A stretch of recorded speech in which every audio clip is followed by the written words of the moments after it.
তো ফ্রেন্ডস, কেমন আছো তোমরা? আশা করি সবাই খুব ভালো আছো, সুস্থ আছো। আমি চলে এসেছি আবার একটা নতুন ভিডিও নিয়ে। সকালবেলা ঘুম থেকে উঠে ঘরের এদিকে ওদিকে তাকিয়ে দেখি সব কাজগুলো যেন আমার মুখের দিকেই তাকিয়ে বসে আছে। আমি না ছুলে ওরা যেন উদ্ধারই হবে না। তাই কোনটা ছেড়ে কোন কাজটা করব এটাই ভাবতে ভাবতে বেলা যায়। তো সকালবেলা ঘুম থেকে ওঠার পরে প্রথমেই আমি ব্রাশ ট্রাশ করে নিয়ে জামা কাপড় চেঞ্জ করে বিছানাটা পরিষ্কার করে নিলাম। আর বিছানাটা পরিষ্কার করার পরে তারপর আমি ঘরটাও ঝাড় দিয়ে নিলাম, কারণ বিছানা থেকে যদি বা কোনো নোংরা বের হয় না, তাও বিছানা পরিষ্কার করাটা একটা অভ্যাস। তারপরে ঘরটা ঝাড় দেওয়ার পরে একটু চা খেয়ে নিলাম, শ্বশুরমশাইকে চা দিলাম, আমরাও খেয়ে নিলাম। আর তারপরে তো সেই টিফিন, কারণ প্রত্যেক দিনের টিফিন বানানোটা আমাদের একটা হ্যাবিট, কারণ টিফিন না খেলে যেন হয় না। সকালে তো কিছু না কিছু একটা খেতে হয়, তাই না? তো তার জন্য কিছু না কিছু একটা বানাতে হয়, কারণ সকালটা অনেকটা লম্বা টাইম, কিছু না খেলে তো অবশ্যই খিদে পাবে। আর আমাদের দুপুরে রান্না বান্না সেরে কাজবাজ সেরে খেতে খেতে কিন্তু সেই বেলা 3টে। তো সকাল থেকে কিছু না খেলে খিদে পেয়ে যাবে। আর প্রত্যেক দিন সকালে টিফিন বানানোটা কিন্তু একটা চাপের ব্যাপার, কারণ কোন দিন কোন টিফিন বানাবো এটাই বুঝতে পারি না। অনেক সময় তো একরকম টিফিনই বানিয়ে ফেলি। তো আজকেরও সেই একই রকমভাবে ভাত ভাজা করে ফেললাম, কারণ আগের দিনের অল্প একটু ভাত ছিল। আর কি বানাবো শর্ট টাইমের মধ্যে এটাই ভাবতে পারছিলাম না, তার কারণে অল্প একটু ভাত ছিল। তো ভাবলাম এটাই করে ফেলি। 3-4 জনে তো খেয়ে নিয়েছিল এক বাটি করে। তো আমি যেভাবে বানাই তোমরা তো সবাই দেখেছো আমার ভিডিওতে, আগের ভিডিওতে। তো পেঁয়াজ, ডিম, টমেটো এইসব দিয়ে বানিয়েছি। একটু চিনি দিয়ে দিয়েছিলাম, আর তারপরে একটু ওই সয়া সস ওটা দিয়ে দিয়েছিলাম। ওটা দিলে কি হয় বলো তো, যেমন কালার হয় তেমন কিন্তু টকটক খেতে লাগে, আর খেতে কিন্তু অনেকটা সুন্দর হয়। তো সব উপকরণ তো দিয়েছি, তোমরা দেখলে।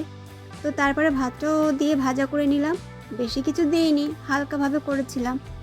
আর তারপরে শ্বশুরমশাই বলল যে উনি ছাতু খাবে, উনি ভাত ভাজা খাবে না। তো তার কারণে ওনাকে লেবু দিয়ে একটু ছাতু করে দিয়েছিলাম। আর লেবু একটু নুন, উনি এর মধ্যে আর কিছু খায় না, তো শুধু নুন আর লেবু দিয়েই বানিয়ে দিয়েছিলাম। সকালের টিফিন করার পরে আমি দুপুরের জন্য রান্নাটাও বসিয়ে দিয়েছিলাম তাড়াতাড়ি করে। আর আজকে দুপুরেতে ডিমের ঝোল হয়েছিল আর ভাত হয়েছিল, বেশি কিছু আজকে আর করিনি। তো ডিমের তরকারিটা তাড়াতাড়ি করে নেওয়ার জন্য আমি সবজিটাও কেটে নিয়েছিলাম, সবজি বলতে কি আলু কেটেছিলাম, আর ডিমটা আলুর সাথে সিদ্ধ বসিয়ে দিয়েছিলাম। ডিম আর আলু সিদ্ধ বসানোর পরে আমি কিন্তু ভাতটাও বসিয়ে দিয়েছিলাম, কারণ এক পাশে ভাত হলে আর অন্য পাশে তরকারি হয়ে গেলে কিন্তু খুব তাড়াতাড়ি হয়ে যায়। তো আমি এদিকে পেঁয়াজ, টমেটো, আলু সব একটা একটা করে কেটে নিয়েছি। আর আমি যেহেতু আদা পেস্ট করে দিই না, আদাটাকে আমি ঘষে দিই, তো সেই কারণে আদাটাকে আমি ছাড়িয়ে নিয়েছিলাম। আর আজকে ভাবলাম একটু পেঁপে সিদ্ধ দিই ভাতের মধ্যে। তো আমার শ্বশুরমশাই কেন, আমার বাড়িতে সবাই খেতে ভালোবাসে পেঁপে, সিদ্ধ খাওয়াটা ভালো, লিভারের জন্য খুব ভালো। তো সেই কারণে আমার বাড়িতে কিন্তু পেঁপেটা সিদ্ধ বেশি খাওয়া হয়। তো আমি পেঁপেটাকে ছাড়িয়ে ভাতের মধ্যে দিয়ে দিয়েছি, আর ভাতটাও দেখো হয়ে এসেছে। আর এদিকে আমার ডিমটাও সিদ্ধ হয়ে এসেছে, তো ডিমটাকে আমি ছাড়িয়ে নেব। আর আমি ভাতের মাড়টা কিন্তু এইভাবেই গালাই। তো আগে আমি পারতাম না, জানো তো, অনেক কষ্টে আমি এইভাবে শিখেছি। আর এদিকে দেখো বন্ধুরা, ডিমটা সিদ্ধ করার সময় আমি একটু লবণ দিয়ে দিয়েছিলাম, তো যার কারণে দেখো খোসাগুলো কিন্তু খুব সুন্দরভাবে ছাড়িয়ে আসছে। আর আমরা রান্না করার সময় দেখলাম যে একদম তেলের বোতলে তেল পুড়িয়ে গেছিলো, তো আমি আবার তেলটাকে ঢেলে নিলাম। তো তারপর গ্যাসের ওপরে কড়াটা বসিয়ে ভালো করে গরম করে নিয়েছিলাম, আর তারপরে তেলটা দিয়েছিলাম। আর তেল দেওয়ার পর একটু লবণ দিয়েছি, দিয়েই কিন্তু আমি ডিমটা ভাজলাম।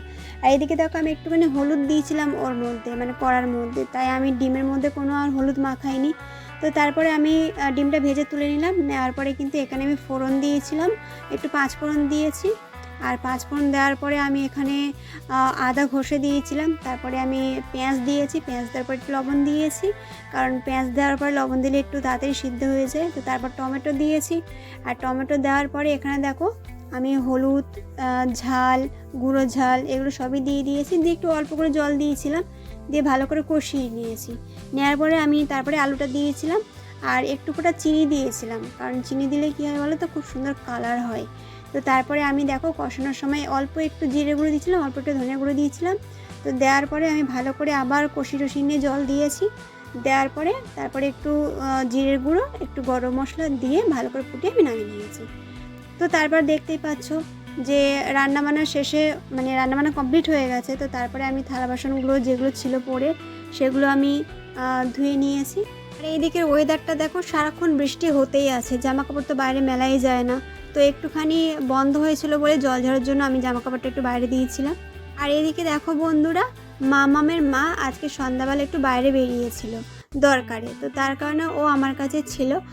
আর ওকে নিয়ে রাখলে তো আমি কোনো কাজবাজ কিছু করতে পারবো না, তো সেই কারণে ওকে আমি এখানে বসিয়ে দিয়েছিলাম, দিয়ে আমি এদিকে চাটা বানিয়ে নিচ্ছি। আর আমি এখানে কিন্তু লাল চাই বানাচ্ছি। আর লাল চা বানানোর সময় আমি কিন্তু এখানটায় এলাচ, লবঙ্গ আর ওই কাঠ মশলা থাকে না, তো ওটা একটুখানি দিই আর একটু আদা ঘষে দিই, তারপর তো চা পাতা চিনি দিই পরিমাণ মতো, দিয়ে আমি কিন্তু এইভাবেই চাটা বানাই।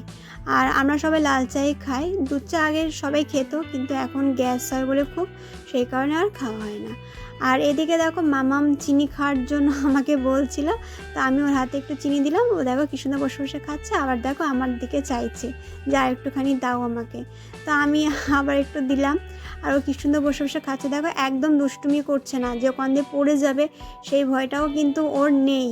তো আমার ভয় লাগছিলো যে পড়ে যাবে কি যাবে না, তো ও যে ঠান্ডা হয়ে বসে রয়েছে, তো বসে বসে চিনি খাচ্ছে, এটা আমার কাছে অনেক মানে অনেকটা, ও কিন্তু এতটাও ঠান্ডা না, ওকে একটা জায়গায় ধরে রাখা অনেক মানে কষ্টের আছে। তো এদিকে দেখো টিফিন করার পরে আমি এদিকে রাত্রে খাবারটাও বানিয়ে নিলাম। রাত্রে কিন্তু আমি রুটি, আলু ভাজা আর বেগুন ভাজা বানিয়েছিলাম, আর অল্প একটু তরকারি ছিল। তো তোমাদেরকে আমি একটা ভালো সিস্টেম দেখাবো যে কিভাবে অল্প তরকারি থাকলে একটা মানুষের, ধরো একটা মানুষের জন্য তুমি তরকারি মানে আছে তোমার অল্প একটু আছে, কিন্তু একটা মানুষের জন্য কি তরকারি করা যায় না, তাহলে তোমাকে একটু তরকারি বাড়াতে হবে। তুমি কিভাবে করবে চলো আমি তোমাদেরকে বেগুন আর আলুটা ভাজার পরে আমি তোমাদেরকে দেখিয়ে দেবো। এবার এদিকে দেখো আলুটা কিন্তু আমি আগে থেকে ঝাল হলুদ মাখিয়ে রেখে দিয়েছিলাম, দিলে কিছুক্ষণ রাখার পরে একটা জল বেরিয়ে গেছে, দিয়ে আলুটা একটু নরম হয়ে গেছে। আর এদিকে দেখো আমার সাথে না কিছু একটা হতেই থাকে তাড়াহুড়ো করলে, আর এক হাতে এতগুলো কাজ করতে হলে না মানে সমস্যা হয়ে যায়, মাথা খারাপ হয়ে যায়। তো আমার মনটা ভীষণই খারাপ হয়ে গেল যে হাত লেগে না আমার তেলের বাটি থেকে সব তেলটাই আমার পড়ে গেছিলো, তো তার কারণে আমার মানে খুব খারাপ লাগছিলো। আর এক হাতে ভিডিও করা আবার রান্না করা, আর সত্যি একটা ছোট্ট রান্নাঘরের মধ্যে অনেকটা সমস্যা হয়। তো এদিকে দেখো আমি আলুটা কিন্তু মানে যেটা আমি নুন হলুদ মাখিয়ে রেখেছিলাম, তো সেটা নরম হয়ে গেছিলো, আর নরম হয়ে গেলে কিন্তু আলুটা খুব তাড়াতাড়ি ভাজা হয়ে যায়, আর অল্প তেলেতেই কিন্তু হয়ে যায়। তোমরা দেখতেই পাচ্ছ আমি যতটুকু তেল নিয়েছিলাম, তো তার মধ্যে কিন্তু আমার আলুটা ভাজা হয়ে গেছে, খুব তাড়াতাড়ি কিন্তু আমি ভেজে নিয়েছিলাম। আর দেখো কতটা তেল মানে আছে এখনও পর্যন্ত কড়াতে, একদম বেশি তেল লাগে না, এইভাবে করলে একদম অল্প তেলের মধ্যে আলুটা ভাজা হয়ে যায়। তো চলো তোমাদেরকে বললাম যে অল্প মানে তরকারি থাকলে কিভাবে তুমি একটা মানুষের তরকারি থাকলে মানে দুটো মানুষের করতে পারবে এরকমটা। চলো আমি তোমাদেরকে দেখাই। আমি যে কড়াতে আলু ভেজেছিলাম সেই কড়াতেই কিন্তু আমি অল্প একটু জল দিয়ে দিয়েছি, মানে একজনের মতো তরকারি করব সেই হিসাবে। জলটা গরম হওয়ার পরে আমি এখানে অল্প একটু নুন, অল্প হলুদ, অল্প একটু ঝাল আর জিরের গুঁড়ো আর ধনের গুঁড়ো সব কিছু অল্প অল্প করে পরিমাণ মতো দিয়েছিলাম, দিয়ে আমি জলটা ভালো করে ফুটিয়ে নিয়েছি, মানে ঝোলটা ফুটিয়ে নিয়েছি। নেওয়ার পরে যে তরকারিটা অল্প একটু ছিল সেটা আমি দিয়ে দিয়েছি, দিয়ে দেখো ভালো করে আমি নাড়িয়ে চাড়িয়ে ফুটিয়ে নিয়েছি। আর দেখতে পাচ্ছ কালারটা কতটা সুন্দর এসেছে, পুরো মনে হচ্ছে না আগে মানে একদম পুরো তৈরি করা, মানে অনেক তরকারি একসাথে করলে যেমন হয় সেরকমটা মনে হচ্ছে না। আর তোমরা যদি কখনো এরকমভাবে ট্রাই করতে পারো। তারপরে দেখো আমার তরকারিটা হয়ে গেছে। আর এইদিকে দেখো আমরা কিন্তু এই চা পাতাটাই খাই, তো এটা আমি ঢেলেও রাখলাম কৌটোর মধ্যে, কারণ ঢেলে রাখলে অনেক সময় ভালো থাকে।